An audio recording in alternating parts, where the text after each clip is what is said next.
วัสดีครับเขียนตามนี้ได้เลยนะครับโหลดบ่ได้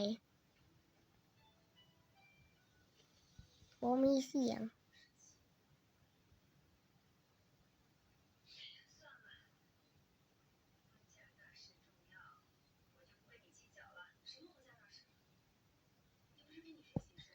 ว้าวเราที่ส่งได้แน่เราพี่ของเราทุกคนทุกคนถ้าเราที่สองผมปิดคลิปเลยทุกคนโอ้ยทุกคนต้องกดติดตามอีกทีใครยังไม่กด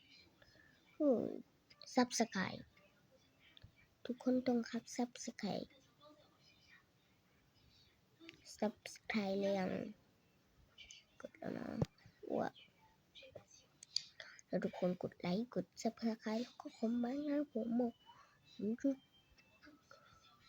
เปิดหน้าผมเคยเปิดหน้าไปแล้วใช่ครับผมไปดูได้เลยนะผมเคยเปิดหน้าดูแล้วหน้าผมก็เกยเลยหน้าผมเป็นซิกมาดูได้เลย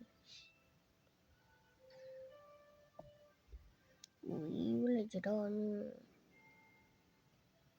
ปีโปเตเตเตเตเตเตเตเตเตเตเตเตเตเตเตเตโตปีโปเตโตนี่